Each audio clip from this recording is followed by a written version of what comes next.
शासन कोकणातील रत्नागिरी आणि सिंधुदुर्ग जिल्ह्याला साहित्यिकांची फार मोठी परंपरा आहे, असं मत मराठी भाषा विभागाचे मंत्री तथा उद्योग मंत्री आणि रत्नागिरी जिल्ह्याचे पालकमंत्री डॉक्टर उदय सामंत यांनी व्यक्त केलं आहे। माझ्या विभागाने करून दाखवले आणि शेवटी आमची जबाबदारी आहे। रत्नागिरी जिल्हा हा पूर्वी एकत्र जिल्हा होता आणि मला असं वाटतं की 80च्या दशकामध्ये हे दोन जिल्हे झाले, रत्नागिरी आणि सिंधुदुर्ग जिल्हा।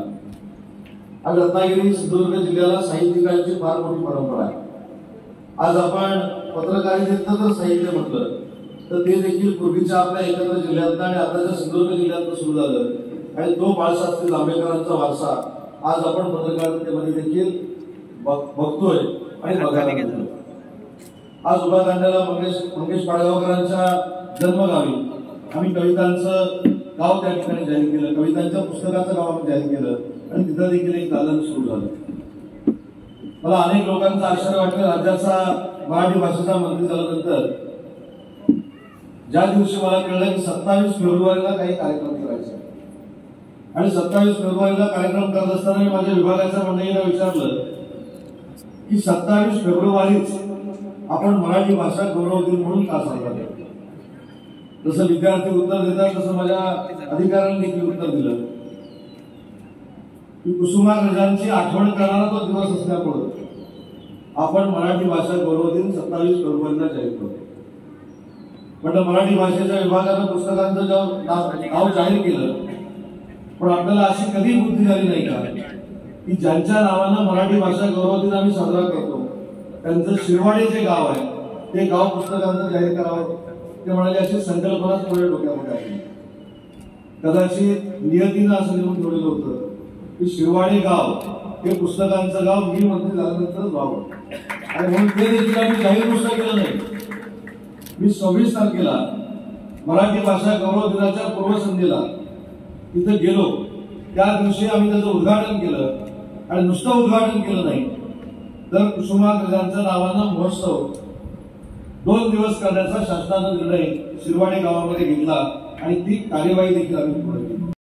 महाराष्ट्र शासनाच्या मराठी भाषा विभाग आणि कोकण मराठी साहित्य परिषदेतर्फे रत्नागिरी तालुक्यातील मालगुंडे येथे पुस्तकांचे गाव लोकार्पण सोहळा आणि कोकण साहित्य सन्मान दालनाचे उद्घाटन मराठी भाषा विभागाचे मंत्री तथा उद्योग मंत्री रत्नागिरी जिल्ह्याचे पालकमंत्री डॉक्टर उदय सामंत, ज्येष्ठ साहित्यिक मधु मंगेश कर्णिक, नाटककार गंगाराम गावकर, अरुण महात्रे, जिल्हाधिकारी एम देवेंद्र सिंग, पोलीस अधीक्षक धनंजय कुलकर्णी, उपजिल्हाधिकारी शुभांगी साठे, नमिता कीर, रमेश कीर, डॉक्टर तानाजीराव चोरगे आदींच्या उपस्थितीत करण्यात आले।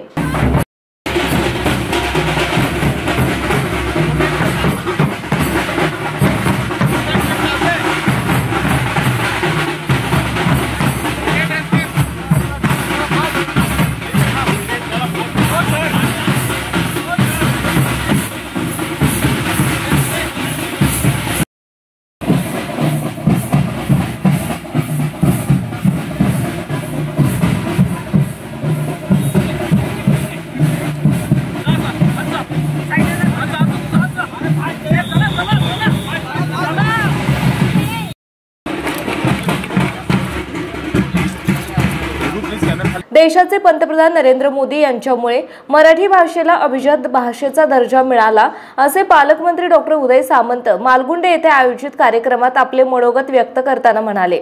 पंतप्रधान नरेंद्र मोदी साहेबांना मनापासून धन्यवाद देतो। 3 ऑक्टोबरला आपल्या मराठी माणसाची मागणी मान्य झाली, मराठी भाषिकांची मागणी मान्य झाली आणि मराठी माणसाला न्याय मिळाला, मराठीला न्याय मिळाला आणि आपली भाषा अभिजात भाषा झाली। पण अभिजात भाषा झाल्यानंतर ती कोणी केली, कशामुळे केली, मला एक प्रसंग फक्त आठवतो, त्याचा उल्लेख या व्यासपीठावर केला पाहिजे।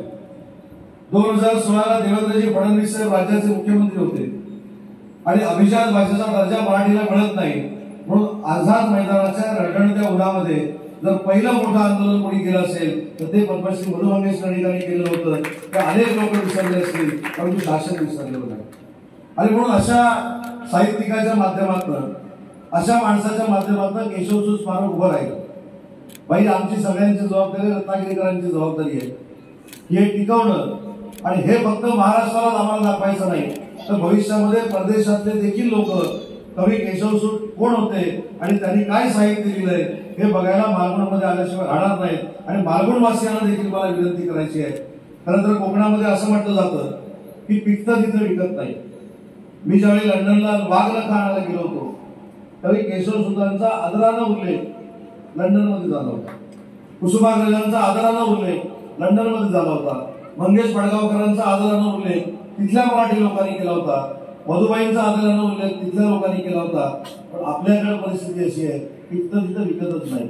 आणि म्हणून कदाचित मला आणि तुम्हाला या स्मारकाची ताकद माहिती नसेल, पण या स्मारकाची ताकद खऱ्या अर्थानं मराठी साहित्याची ताकद कुठं जर असेल तर ती आपल्या मालगुणमध्ये आहे आणि त्याची सुरुवात मधुबाईंनी केली, म्हणून मधुबाईंचा आपण सगळ्यांनी मिळून आभार मानतो। महाराष्ट्रातील तसेच कोकणातील महत्त्वाच्या बातम्या पाहण्यासाठी कोकण 24 तास न्यूज चॅनलला YouTube वर सबस्क्राईब करा आणि बेल आयकॉन प्रेस करा।